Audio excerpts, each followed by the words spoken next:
สบายทุกคนมื้อนี้จอยสิพาไปเบิ่งเถียงสนามของจอยแต่ว่ามีอีหยังในอยู่ในเถียงสนามมื้อนี้จอยสิพาไปเบิ่งเด้อก็คือเถียงสนามหลายคนก็อาจจะสงสัยว่าเถียงสนามคือหยังเถียงสนามก็คือถ้าเป็นศัพท์ภาษาในเมืองหรือว่าคนในเมืองเขาจะว่าเป็นบ้านสวนประมาณนี้นะทุกคนคืออันนี้จะบ่แม่นเถียงนาแล้วก็จะบ่แม่นบ้านอันนี้จะเป็นบ้านสวนหรือว่าที่อยู่บ้านเฮาจะเป็นเถียงสนามแบบนี้เด้อว่ามีอีหยังแดก็คือ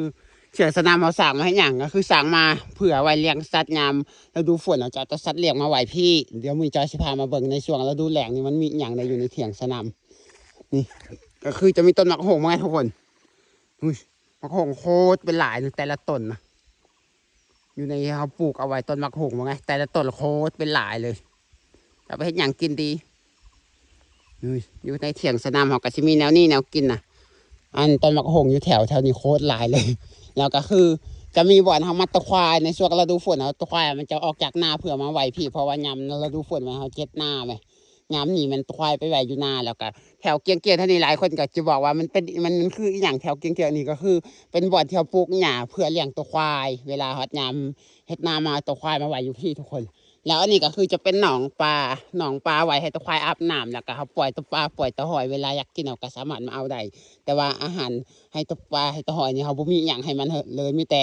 ต้นไม้ป่าอย่างเช่นต้นกล้วยตัดลงหรือว่ามันเลาะหากินขี้ตมกินใบไม้กินหมากไม้อยู่ในห้วยตกลงมาส่วนอันนี้ก็จะเป็นต้นไม้ซักพอของจอยปลูกเอาไว้ตั้งแต่จอยยังหน่อยเพื่อนละ ตอนจอยยังเป็นเด็กหน่อยเพื่อนนะแล้วอยู่นี่เขาก็จะมีน้ำอีกเลยทุกคนวันห้วยนี่ก็มีน้ำคือกันแต่ว่าน้ำวันห้วยนี่มันจะห้วยน้อยหน่อยนะโอ้ห้วยนี่มีแต่ปลาอยู่ในหนองปลาแหลน แต่ว่ากำลังมีหลายปลาบ่ได้ปล่อยหลายนะแล้วอันนี้ก็คือมันจะมีน้ำให้เขาใส่ตลอดทั้งปีเลยทุกคนคือวัดยามฝนก็มีน้ำวัดยามแล้งอันนี้ก็มีน้ำแต่ว่ายามแล้งน้ำอาจจะหน่อยเพราะว่านี่น้ำมันมีอยู่ห้วยเหนือพูนห้วยอยู่พูนแล้วเขาเอาสายน้ำเนี่ยไปซื้อสายน้ำอยู่ในเมืองประมาณ200-300 เมตรยาวไปต่ออยู่ในห้วยเพื่อมาปล่อยอยู่นี่แล้วเขาก็มีน้ำใส่ตลอดทั้งปีอยู่นี่นะสบายส่วนหลายพอของจอยมันจะมานอนอยู่ในสวนนี่ทุกคนเพราะว่ามันสะดวกสบายอยู่ว่าที่วางเงียบสงบเพราะว่าเส้นทางรถกับบ่มียากมากก็มีแต่หยางมาเพราะอยู่ในป่าเลยไกลจากบ้านแห้งเลยแหละมันก็ไกลจากนาอีก ไกลจากนาแล้วก็ไกลจากกันจากบ้านนี่ทุกคนนี่จากสิพามาเบิกอันนี้มันเขาล้อมหัวแต่เพราะว่าทั้งในปลูกแนวกินหลายอย่างก็เลยล้อมหัวเพราะว่ายามเอาตัวควายมาไว้มาตัวควายเอาไว้มันเข้ามาบริเวณทางในนี่บ่อนที่เอาอยู่จากสิพาขึ้นไปเบิ่งทางเทิงก่อนว่ามันมีอย่างบ่อนที่เขาอยู่เขากินก็จะมีผักหอมปลูกไว้ใส่ต้มไก่นู่นนี่นั่น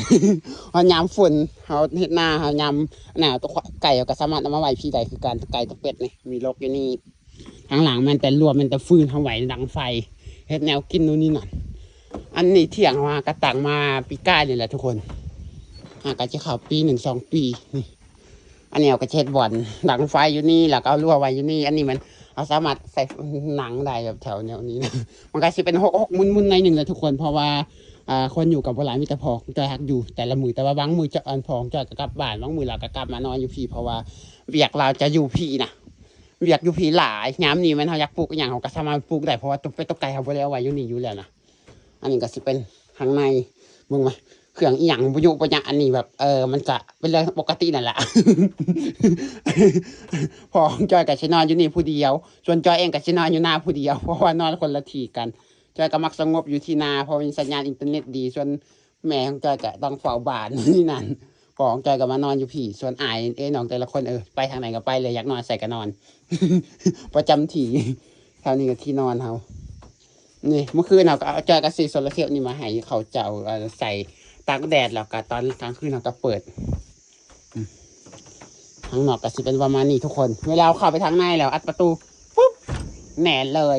ประตูโคตรดีทางนอกเขาสามารถใส่กระแจได้ ทางในเขาสามารถใส่ล็อกได้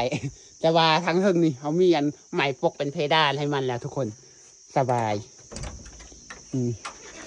อันนี้บ่อนแต่งกินของเฮาหนังลิงชมวิวสวยบางตัวตัวควายเวลาตัวควายมาไว้แถวนี้นะเราจะใจพาไปทางหลังว่ามีอย่างแหน่ที่ปลูกเอาไว้ในช่วงฤดูนี้ของใจมาอยู่แล้วปลูกอย่างใจสิพาไปเลาะเบิ่งสิ่งที่พอจะมาปลูกช่วงนี้ก็คือ ส่วนหลายต้นมะเพชรมาปลูกแต่หน้าฝนแล้วมะเพชรมะเขือตอนนี้บางวันทุกคนมันกำลังปงใบใหม่เพราะว่าของจอยมาอยู่แล้วแมวจอยกะเที่ยวมาแล้วเขาก็มาวายหญ้าออกแล้วหลังจากนั้นก็เอาน้ำหัวชุ่มๆแล้วมันก็เริ่มงามขึ้นแล้วไหม นี่แถวนี้มันต้นมะเขือแล้วอันนี้ก็จะเป็นต้นมะนัดของจอยมาปลูกจอยมันบ่ได้มาปลูกอย่างแต่จอยมาถามมากิน ให้พอมาปลูกเขาถากิน กำลังเริ่มปลูกไอ้ปลูกต้นมะม่วงมะขามอีกอย่างแบบนี้ แล้วก็ต้นมะนาวนู่นนี่นั่นเอาไว้เพราะว่าทุกอย่างเขาปลูกกินนะไม่ได้ปลูกขาย แล้วก็เริ่มปลูกหน่อใหม่มาใส่นี่แถวนั้นจะเป็นหน่อใหม่หน่อไม้ไผ่หน่อไม้สร้างไผ่แถวนั้นอ้อมหัว ส่วนแถวนี้จะเป็นนอหกมันเขาไม่ได้ปลูกแต่นอหกมันจะคล้ายๆกับนอไม้ไหลนะมันมีตามป่าตามภูเขามีหลายคืออย่างที่เห็นแถวนั้นเขากำลังจะปลูกยางพาราด้วยนะอันนั้นโมเมนที่ดินของเขาเนี่ยของเป็นของญาติพี่น้องเขาเจ้ากำลังจะปลูกยางพาราเขากระทางแล้วเขาจะปลูกยางพาราใส่แถวนี้ว่าไงอันนี้มันต้นไม้หกคือกับนอไม้ไหลอะไรทุกคนมันหักออกเองเนี่ยเขาไม่ได้ปลูกเลยมันหักมีตามป่าโคตรหลายเลยพอฤดูฝนมันจะออกหน่อใหม่ชนิดนี้ซึ่งหน่อไม้ที่ออกในช่วงฤดูแล้งนี่ก็คือจะเป็นหน่อไม้ขมหรือว่าหน่อไม้ฤดูแล้งหน่อไม้หวานนี่นั่นไปสุภาพไอ้เบิ่งพอของการเริ่มมาปลูกใส่ทุกคนไอ้ต้นมะฮุงพวกนี้หลักอะไอ้ต้นหน่อไม้หน่อไม้หวานนะทุกคนแถวนี้นะหน่อไม้ฤดูแล้งแต่มันเป็นชนิดหวานไอ้จะบอกไม่ชนิดขมเรามาปลูกปีกายบางมันขยายพันธุ์โคตรไว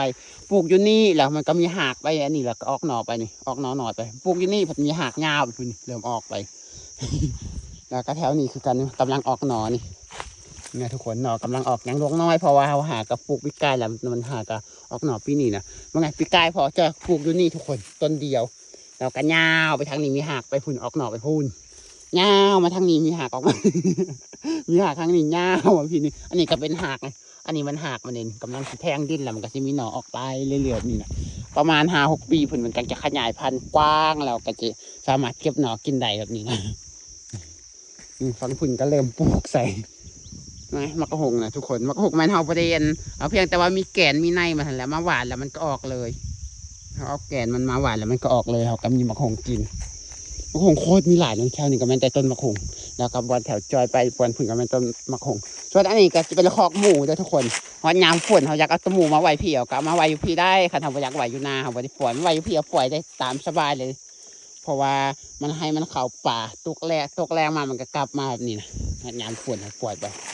เป็นอย่างมันพักนางเลิศเลยพักอีเลิศอะไรเขามาปลูกแต่ต้นเดียวพวกมันแผ่ขยายโคตรกว้างปลูกไปไกลอยู่แถวนี้แหละเดี๋ยวนี้มันขยายพุ่งโคตรไวเลย